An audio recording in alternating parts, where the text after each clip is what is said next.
populating my layout. Now, after a bit of thought, I decided that one of the two industrial or commercial yards that I want to include on my little N-gauge Japanese themed railway will be a sawmill or timber yard. This will be served by its own rail spur and will have its own specialised rolling stock to carry the materials back and forth between my various lines. There are some timber wagons available from the likes of Tomix, as well as some generic flat car wagons that are suitable for wood haulage, like Kato and Tomix's Tora Type 145000 flat cars. In fact, my brother managed to source me a couple of the Tomix log carrying flat cars to start off my sawmill's fleet of rolling stock. Trouble was that these specialist Tomix wagons were no longer in production, so I was a bit worried that I might not be able to get my hands on any more of these examples. Also, I was a bit unsure about the extremely large size of the logs included on these Tomix wagons. 3 exceptionally chunky tree logs, which, to me, looked a little out of scale. Though, of course, trees do come in all sorts of thicknesses, I guess. I just didn't like the look of them. And so, I started to think that it might be a good idea for me to try making both my own additional flat cars. I mean, how hard could it be? Foreboding. And some logs which were more to my liking. I started with the flat car. Looking around the internet, I found that budget model railways have already tackled this issue with a 3D printed flat car bed that is designed to fit onto a 15-foot Pico chassis kit. Looking at BMR's flatbed, I thought that this was a simple item that I could recreate and print out on my own 3D printer. After some trial and error tests, I indeed was able to print out my own very acceptable version of the flat car bed, and I bought 3 of the Pico chassis kits to make up a trio of log carrying wagons. I made the side retaining bars out of styrene rods, and I was able to calculate the size of the log cargo that I would fit onto the finished flat cars. I decided that as I already had 2 of the Tomix wagons carrying huge logs, that my 3 DIY wagons would carry small to medium sized loads, thereby give me a nice variation in rolling stock. So it was on with the creation of the actual logs. Before beginning construction, I had to decide what sort of logs were being carried to my sawmill, dressed or undressed. In other words, with or without bark.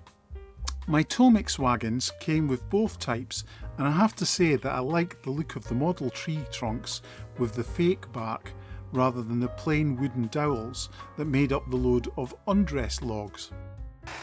I did a wee bit of research into how the timber and sawmills actually worked, and some tree fellers prepped the logs by bark stripping in situ, while others just felled and cut the logs to size, leaving the bark stripping to the timber yard. It's a complex and fascinating industry, and I was amazed at all the specialist machinery that I could include on the sawmill model depending on the size of the operation.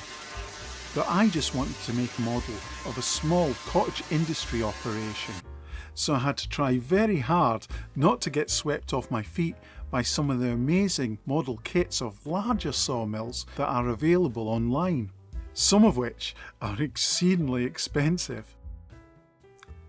Anyway, mill models aside for the meantime, let's get back to the process of making the actual logs.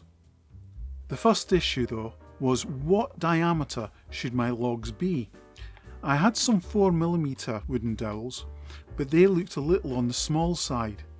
On the other hand, I already knew that the Tomix 8mm dowel logs looked too big to me.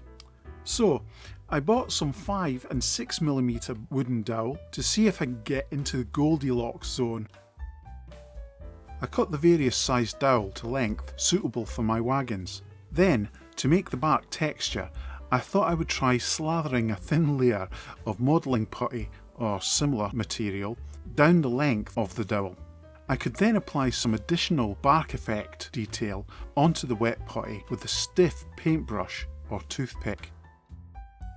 After a little experimentation, I found, probably unsurprisingly, a tube of wood filler was the ideal medium for the job.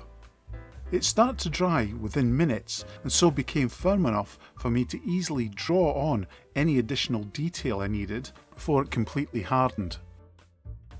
I then superglued some toothpicks to the ends of the model logs to add handles to them to make them a little easier for painting, and then I sprayed them with black primer. Once this black base coat had dried, I then dry brushed a mid-tan colour to the logs. And then once this had dried, I added some highlights with a Vallejo cork colour, again by using the dry brushing technique. After another drying period, I added a covering wash of Game Workshop's Seraphim Sepia all over the logs to unify the dry brushing and give the deep texturing some extra shading for contrast. The final touch was the removal of the toothpick handles and then the sanding of both ends of the logs to reveal the raw dowling wood underneath the textured surface for a realistic looking cut piece of timber. And voila, we have some logs.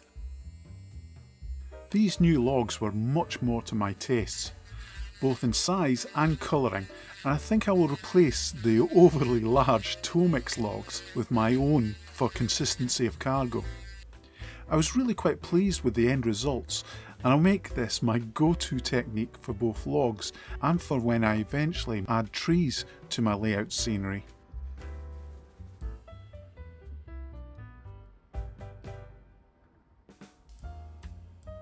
Well, that concludes the first half of my timber rolling stock project, the making of wagons and logs for delivery to the sawmill.